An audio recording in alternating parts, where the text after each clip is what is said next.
गौतम बुद्ध कहते हैं, मन और शरीर दोनों के स्वास्थ्य का रहस्य है। अतीत पर पछतावा मत करो, भविष्य की चिंता मत करो, बल्कि पूरी ईमानदारी से जियो। लेकिन हम वास्तव में वर्तमान में कितना भी जी सकें, ऐसा नहीं कर पाते। वर्तमान में जीने के लिए यदि हम वर्तमान में जीने में सक्षम हैं, तो हमारा मन और शरीर दोनों स्वस्थ रहेंगे और हमें भविष्य की चिंता नहीं होगी, न ही हम अपने अतीत के दुख का रोना रोएंगे। वर्तमान में चल रही सांसें भी हमें आनंद देंगी। एक बार एक युवा लड़का गौतम बुद्ध के पास जाता है और कहता है, बुद्ध, क्या आप मेरे एक प्रश्न का उत्तर देंगे? बुद्ध ने मुस्कुराते हुए कहा, पूछो, तुम क्या पूछना चाहते हो? युवा लड़के ने कहा, मेरे जीवन में इतने दुख क्यों हैं? मैं हमेशा दुखी क्यों रहता हूं? बुद्ध ने कहा, तुम्हारा दुख कहां है? मुझे दिखाई नहीं देता। लड़के ने कहा, दुख मेरे अंदर है बुद्ध। मेरे अंदर। बुद्ध मुस्कुराए और पूछा, तुम्हें कैसे पता कि दुख तुम्हारे भीतर है? लड़के ने कहा, मेरे जीवन में कोई खुशी नहीं है। मुझे अपने जीवन का कोई सार नजर नहीं आता। मैं हमेशा उदास रहता हूं और कुछ करने का मन भी नहीं करता। बुद्ध ने कहा, सबसे पहले यह बताओ कि तुम्हारे दुख का कारण क्या है? लड़के ने कहा, बुद्ध को तो कारण ही पता चला है। अगर मुझे अपने दुख का कारण पता होता तो मैं आपके पास क्यों आता? बुद्ध ने गंभीरता से कहा, जब दुख आपका है तो मैं कारण कैसे बता सकता हूं? यह सुनकर वह युवा लड़का थोड़ा आश्चर्यचकित होकर बोला, लेकिन बुद्ध लोग कहते हैं कि आप सर्वज्ञ हैं, आप कुछ भी बता सकते हैं। बुद्ध ने कहा, क्या एकमात्र मानसिकता ही आपके सभी दुखों का कारण है कि आप किसी और पर भरोसा कर रहे हैं? आपको लगता है कि कोई आएगा और आपकी सभी समस्याओं का समाधान कर देगा? जब हम किसी और के भरोसे बैठे होते हैं तो हम दूसरों पर निर्भर हो जाते हैं। अगर उसने कुछ किया तो हम खुश हो जाते हैं और अगर उसने नहीं किया तो हम दुखी हो जाते हैं। इसलिए अगर आप दूसरों से उम्मीद रखते हैं तो अंत में वही होते हैं। दुख होगा, लेकिन अगर आप खुद से उम्मीद रखेंगे तो आप हमेशा खुश रहेंगे। बुद्ध ने आगे कहा, अगर तुम सोचते हो कि मैं बुद्ध हूं तो मैं तुम्हारी सभी समस्याओं का समाधान कर सकता हूं। नहीं, तुम बिल्कुल गलत सोच रहे हो। मैं भी तुम्हारे जैसा हूं। मैंने ही इस जीवन को जाना है जिससे सभी प्रश्न, मेरे अंदर की सारी उलझनें खत्म हो गई हैं। जिस दिन आपके अंदर कोई उलझन नहीं होगी, उस दिन आपको किसी बुद्ध के पास जाकर यह पूछने की जरूरत नहीं पड़ेगी कि मैं दुखी क्यों हूं। बुद्ध ने पूछा, क्या तुमने फूल देखा है? लड़का कहता है, बुद्ध का फूल किसने नहीं देखा? फूल तो सबने देखा है। बुद्ध कहते हैं, फूल रात में कली होता है, सुबह खिलता है और शाम होते होते मुरझा जाता है या गिर जाता है और मिट्टी में मिल जाता है। यदि फूल पहले से ही यह सोच ले कि शाम होते होते मैं मर जाऊंगा, तो वह कभी नहीं खिल पाएगा, कभी अपनी खुशबू नहीं फैला पाएगा। इसी प्रकार यदि आप केवल अपनी समस्याओं को ही देखते रहेंगे और हर समय यही सोचते रहेंगे कि मेरे जीवन में कितनी परेशानियां हैं, कितना दुख है, तो आप सदैव दुखी ही रहेंगे, कभी भी सुख का अनुभव नहीं कर सकेंगे। जबकि आपके जीवन में सैकड़ों ऐसी चीजें होती हैं जिन पर आप इसी पल जोर जोर से हंस सकते हैं, लेकिन आप उन चीजों को देख नहीं पाते हैं और यही आपके दुख का सबसे बड़ा कारण है। यदि आप अपने जीवन में उन चीजों को, उन परिस्थितियों को देख सकें जिनके लिए आप खुश हो सकते हैं, तो जीवन को देखने का आपका नजरिया बदल जाएगा और फिर आप जीवन को जान पाएंगे और अपने जीवन में खुशी महसूस करेंगे। इस समय आपके जीवन में चाहे कितना भी दुख हो, आप चाहें तो वहां से बाहर आ सकते हैं और चाहें तो उसमें और भी आगे बढ़ सकते हैं। सब कुछ आपके हाथ में है। कोई आपके लिए कुछ नहीं कर सकता, नहीं कोई आपकी मदद कर सकता है। तुम्हें जो भी करना है तुम्हें खुद ही करना है। मैं सिर्फ तुम्हें रास्ता दिखा सकता हूं, उस पर चलना या न चलना पूरी तरह तुम्हारे ऊपर निर्भर है।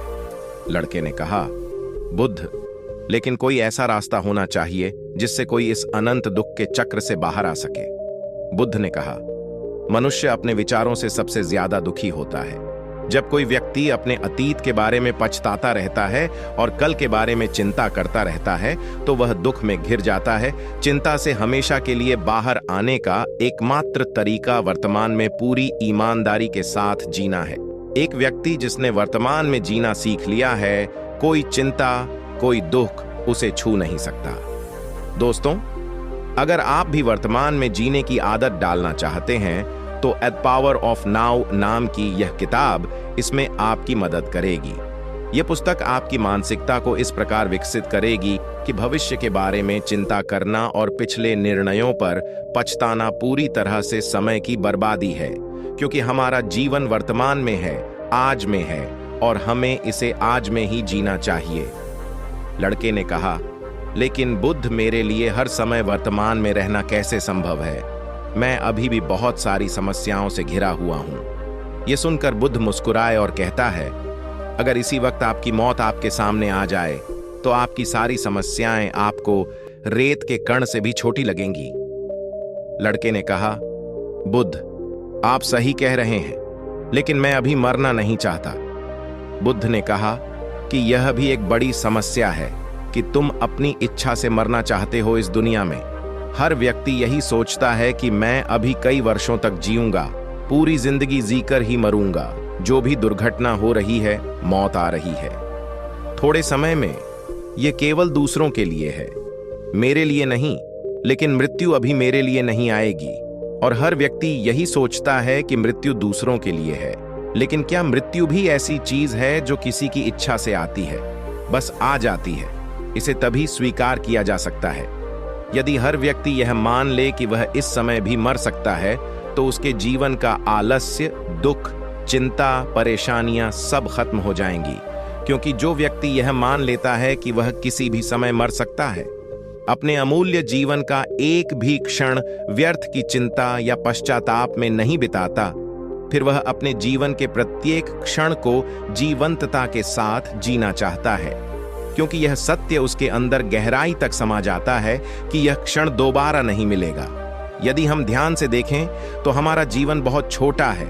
हमारे पास चिंता, घृणा, पश्चाताप, आलस्य आदि के लिए समय नहीं है, लेकिन हम फिर भी ऐसा करते हैं क्योंकि हमें लगता है हमारा जीवन बहुत बड़ा है। हम कभी भी इसकी सूक्ष्मता का एहसास नहीं कर पाते हैं। जिंदगी और बस अपने ही पैदा किए दुखों में जिंदगी गुजारते चले जाते हैं, और फिर जब अंत समय नजदीक आता है तो ऐसा लगता है कि मैंने अभी जिंदगी में कुछ किया ही नहीं। पूरी जिंदगी तो बस आलस्य, चिंता और दुख में ही गुजर गई। और ये पश्चाताप करने वाले वही लोग हैं जो पहले सोचते थे कि हमारी जिंदगी बहुत लंबी है। इसलिए यदि आप यह समझ सकें कि मृत्यु निश्चित है और वह किसी भी समय आ सकती है, और जीवन में सुख और दुख आते जाते रहते हैं, तो आप इस जीवन को बड़ी स्थिरता के साथ जी पाएंगे। और जब आप अपने जीवन में मानसिक स्थिरता प्राप्त कर लेंगे, तभी आपको पता चलेगा कि आपके दुख का असली कारण क्या है। मेरे ये शब्द आपको सिर्फ दिशा दिखा सकते हैं। अगर आप सोच रहे हैं कि सिर्फ मेरे शब्द ही आपके दुखों का अंत कर देंगे, तो ये संभव नहीं है। मैं तो तुम्हें केवल रास्ता दिखा सकता हूं, उस पर चलना तुम्हारा काम है। हम भी अपने जीवन में एक बड़ी गलती करते हैं कि हम जानते तो बहुत कुछ हैं, समझते तो बहुत कुछ हैं, लेकिन उस ज्ञान को अपने जीवन में उतार नहीं पाते। और यही सबसे बड़ा कारण है कि हमारे जीवन में कोई बदलाव नहीं आता।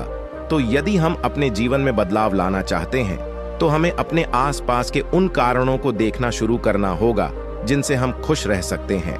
हमें अपने जीवन में खुशियां देखनी होंगी। ज्यादातर लोग अपने जीवन की समस्याओं पर ही ध्यान देते हैं।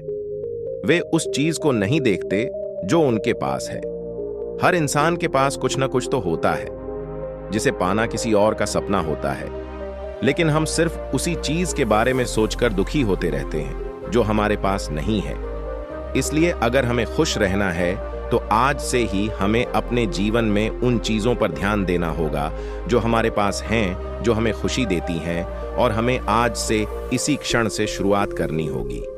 जब हम अपने जीवन की खुशियों को देखना शुरू करेंगे तो पाएंगे कि जीवन में सिर्फ दुख ही नहीं बल्कि खुशियां भी हैं। और जब हमें सुख और दुख दोनों नजर आने लगेंगे तो हम पाएंगे कि खुशियां न तो हमें बहुत ज्यादा खुश कर सकती हैं और न ही खुशियां। दुख हमें बहुत दुखी कर सकता है, और तब हम इस सुख दुख से ऊपर उठ पाएंगे, और तब हमें यह एहसास हो पाएगा कि असल में हकीकत कुछ और ही है। गौतम बुद्ध ने कहा था कि ज्ञान ही हमें रास्ता दिखा सकता है, उस पर चलना हमारा काम है। दोस्तों, ये कहानी से आपको किया सीखने को मिला? हमें कमेंट में जरूर बताना। नमो बुद्धाय।